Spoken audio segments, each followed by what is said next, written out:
Science point में आपका स्वागत है एस की क्लासेज में। लास्ट लेक्चर में अपन ने इलेक्ट्रॉन की कक्षीय वेग Vn, कक्षीय त्रिज्या Rn, kinetic energy, potential energy, total energy, इन सब के मान कैलकुलेट किए थे जिनके फार्मूला दिए आए थे। टोटल एनर्जी जो थी वो -1/2 kZd²/Rn आई थी।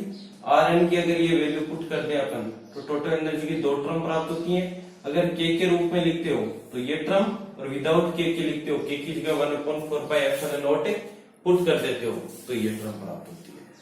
इन कांस्टेंटों का मान रखने पर एनर्जी का मान -2.18 × 10⁻18 Z²/n² जूल प्राप्त होता है, और इलेक्ट्रोवोल्ट में -13.6 Z²/n² प्राप्त होता है। ये देख लिया था आपने। अगर यहाँ पे मैं n बराबर 1 और z बराबर 1 रख देता हूं तो H एटम के लिए प्रथम कक्षा की एनर्जी मुझे प्राप्त हुई थी जो कि 13.6 इलेक्ट्रोवोल्ट है। n बराबर 2 रख देता हूं तो द्वितीय कक्षा की एनर्जी आ जाती है। 3 रख देता हूं तो H एटम के लिए तृतीय कक्षा की एनर्जी आ जाती है। इसी प्रकार z का मान 2 रख देता हूं तो हीलियम एटम की आ जाती है He+ की। 3 रख देता हूं तो Li2+ की आ जाती है। ठीक है क्या? तो इस प्रकार से अपन विभिन्न कक्षाओं की एनर्जी इन फॉर्मूला से ज्ञात कर सकते हैं। ठीक है, अब देखो उससे आगे आती है जो अपनी अभी तक प्रॉब्लम थी, H एटम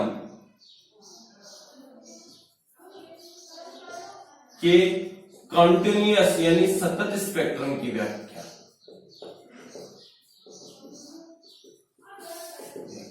ठीक है, एक शिक्षक महोदय आए थे जो साइंटिस्ट भी थे, बामन नाम से।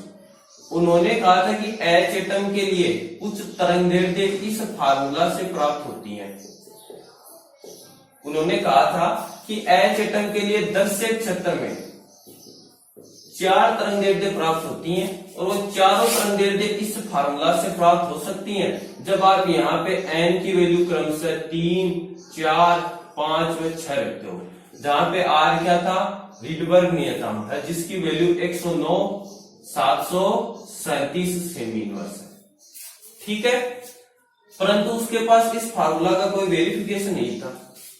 इसके पश्चात कुछ और वैज्ञानिक आए थे जिनमें लाइमन, बामर तो आए गए, पास्चन, ब्रैकेट,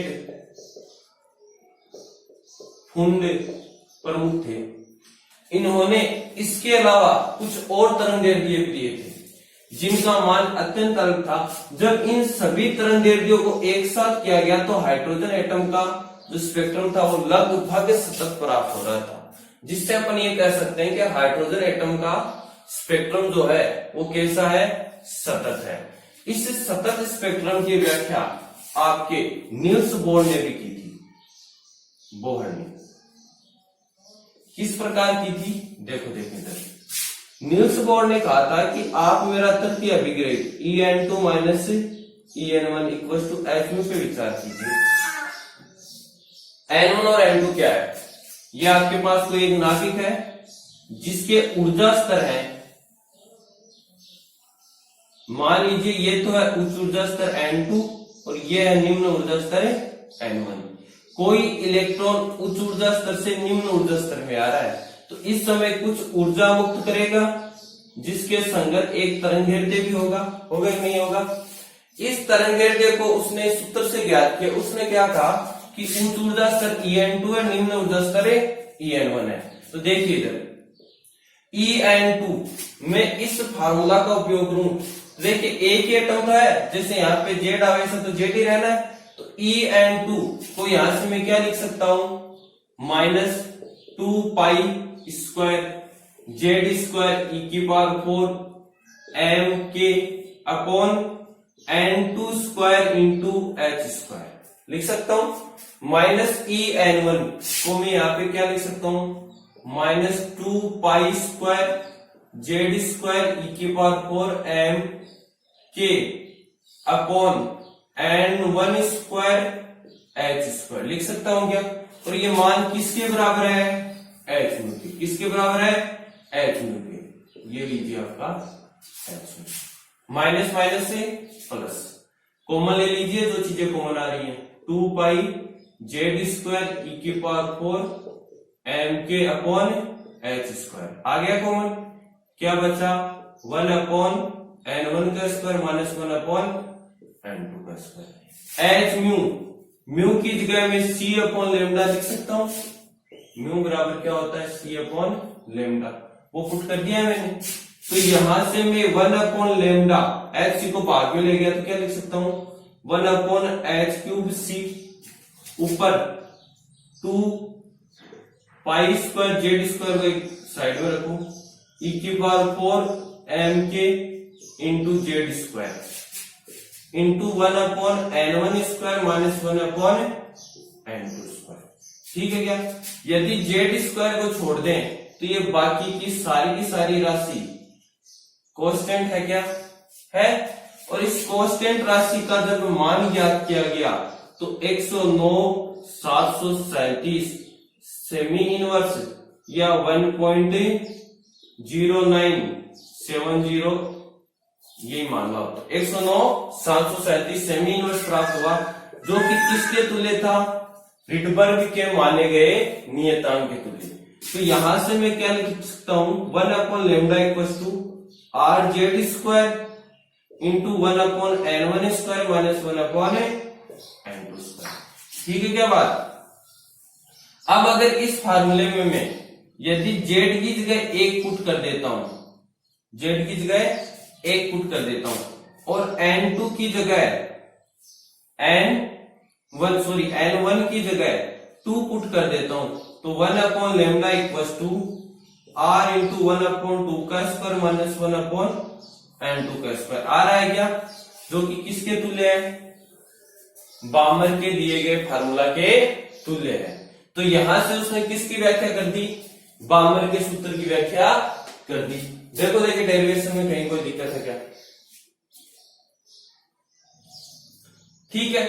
अब देखो जो नील्स बोर थे उन्होंने हाइड्रोजन के लिए या फिर ये कहीं किसी भी परमाणु के लिए प्राप्त होने वाली 500 स्पेक्ट्रमी रेखाएं जिसे अपन क्रमशः लाइमन,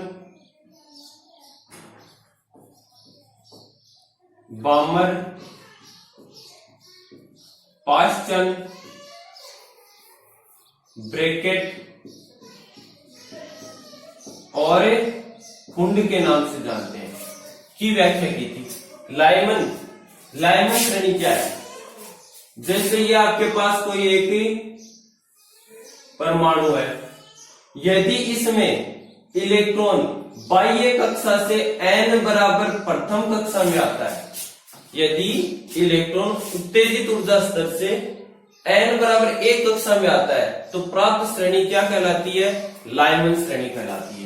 जिसके लिए सूत्र क्या हो सकता है? देखो यहां से n बराबर 1 में आ रहा है क्या? n1 में क्या लिख सकते हैं 1 upon lambda equals to R Z square into 1 upon 1 का स्क्वायर माइनस 1 अपॉन n2 का स्क्वायर।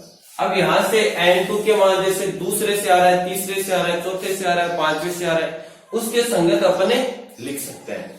ठीक है क्या? मैं इधर डायग्राम बना देता हूं, देखिए ये कुछ ऊर्जा स्तर है।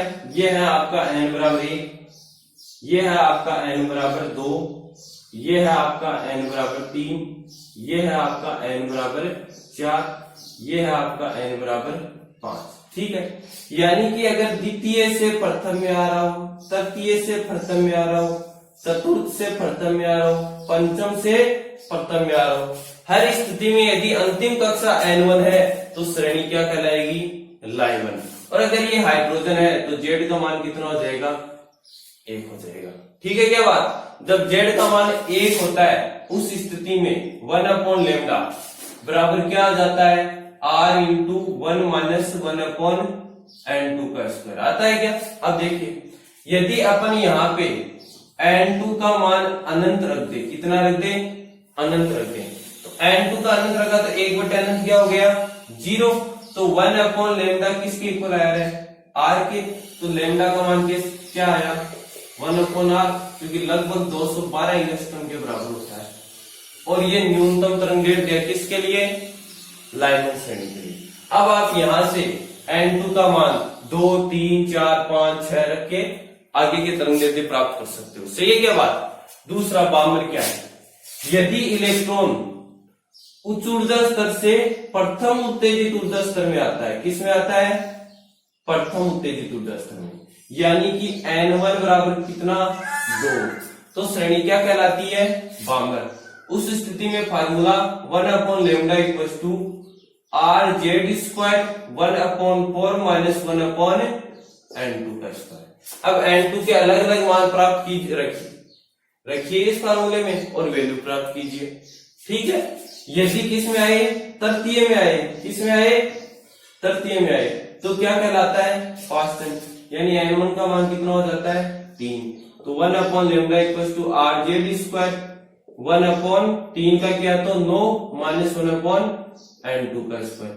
यहाँ पे n2 का मान क्या हो सकता है? 2, 3, 4, और यहाँ पे n2 का मान 3, 4, 5, और यहाँ पे n2 का मान 4, 5, 6, 2, 2, 2, है ना। अब ऐसे ब्रैकेट में n1 का मान कितना हो जाएगा? 4, तो 1/λ क्या हो जाएगा? Rz² इंटू 1/16 माइनस 1/n2 का स्क्वायर, वेयर n2 बराबर 5, 6, 7, 2, 2, 2। ठीक है क्या? और कुंड के लिए n1 का मान 5, तो 1/λ कितना आया? Rz² 1/25 माइनस 1/n2 का स्क्वायर, और n2 बराबर क्या हो सकता है यहाँ पे? 6, 7, 8, 9, 10। ठीक है, तो ये है 5 श्रेणियां, लाइमन, बामर, फास्टन, ब्रैकेट और कुंड, जो अपने को याद रखनी है। ठीक है, यहां से क्वेश्चन सीधा इस प्रकार से भी पूछा जा सकता है कि बोहर मॉडल की सहायता से उत्सर्जित तरंग या अवशोषित तरंग का तरंग दैर्ध्य ज्ञात कीजिए। तो भी आपको यही डेरिवेशन करना है। कौन सा? 1/λ equals to Rz² 1/n1² minus 1/n2² वाला। ठीक है, अब देखिए अपन हाइड्रोजन एटम के बारे में बात करते हैं। ये इसका नाभिक है, ये इसकी प्रथम कक्षा है, ये द्वितीय कक्षा है, ये तृतीय कक्षा है, चतुर्थ कक्षा है। ठीक है, तो हाइड्रोजन के तो बाह्य कक्षा में एक ही इलेक्ट्रॉन होता है, और वो कहां होता है? मूल ऊर्जा स्तर में। तो देखिए, क्या ये इलेक्ट्रॉन इस मूल ऊर्जा स्तर से अंदर कहीं जा सकता है क्या? नहीं जा सकता ना, यानी कि n बराबर यानी n2 बराबर 1 में तो वो पहले से उपस्थित है। ठीक है ना, तो यहां से तो कहीं जा ही नहीं सकता। स्पेक्ट्रम दो प्रकार के होते हैं यहाँ पे, एक तो होता है उत्सर्जक स्पेक्ट्रम और दूसरा होता है अवशोषण स्पेक्ट्रम, इमिशन और एब्जॉर्प्शन। उत्सर्जन का मतलब एनर्जी रिलीज करे। एनर्जी रिलीज कब करेगा? जब इलेक्ट्रॉन उच्च ऊर्जा स्तर से किस में आएगा? निम्न ऊर्जा स्तर में आएगा। और अवशोषण कब करेगा?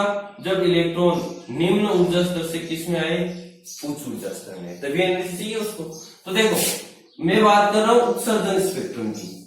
अब वो n बराबर 1 में हाइड्रोजन के लिए पहले से है, तो वो क्या यहां से एनर्जी उत्सर्जित करके और निम्न जा सकता है? नहीं जा सकता ना। इसका मतलब ये हो गया कि हाइड्रोजन के लिए n बराबर 1 यानी लाइमन श्रेणी का उत्सर्जन स्पेक्ट्रम संभव ही नहीं है, संभव ही नहीं है। इलेक्ट्रॉन कहां उपस्थित है? n बराबर 1 में। तो क्या n बराबर 2 में इलेक्ट्रॉन है? नहीं है। 3 में है? नहीं है। 4 में है? नहीं है। तो सामान्यतः इलेक्ट्रॉन क्या, देखो, ऊर्जा अगर अवशोषण करे, क्या करे? अवशोषण करे, तो अवशोषण करके उच्च ऊर्जा स्तर में जाता है। तो क्या इलेक्ट्रॉन यहां से जैसे ऊर्जा उत्सर्जित करके 2 में आ सकता है क्या? सामान्यतः क्या होती है, ये ऊर्जा की मात्रा इतनी कम होती है कि इलेक्ट्रॉन वास्तव में अपन अगर नॉर्मली देखें तो आ तो सकता है, लेकिन प्रैक्टिकली ये संभव नहीं है। तो जब भी ऊर्जा रिलीज करता है तो उच्च ऊर्जा स्तर से सदैव किस में आता है? n बराबर 1 में ही आता है। तो अपन ये कह सकते हैं कि अवशोषण स्पेक्ट्रम यानी कि ऊर्जा अवशोषित करके उच्च ऊर्जा स्तर में जाना। तो इलेक्ट्रॉन तो उपस्थिति कहां है? n बराबर 1 में है। तो अवशोषण स्पेक्ट्रम कब बनता है इसका? n बराबर 2 के लिए, कि इलेक्ट्रॉन n बराबर 2 में स्थित होता और वहां से ऊर्जा अवशोषित करके उच्च ऊर्जा स्तर में जाता, तो अपन कहते हैं कि बामर अवशोषण स्पेक्ट्रम बन रहा है। n बराबर 3 में होता इलेक्ट्रॉन यहाँ पे पहले से, जहां पे स्तर नहीं है, और यहां से किस में जाता, उच्च ऊर्जा स्तर में, तो अपन कहते हैं कि 5 चरण बन रहा है। ठीक है ना। तो इस प्रकार से हाइड्रोजन एटम के लिए ये संभव नहीं है, इसीलिए अपन ये कहते हैं कि हाइड्रोजन एटम के लिए अवशोषण स्पेक्ट्रम के अंतर्गत बामर, पाश्चन, ब्रैकेट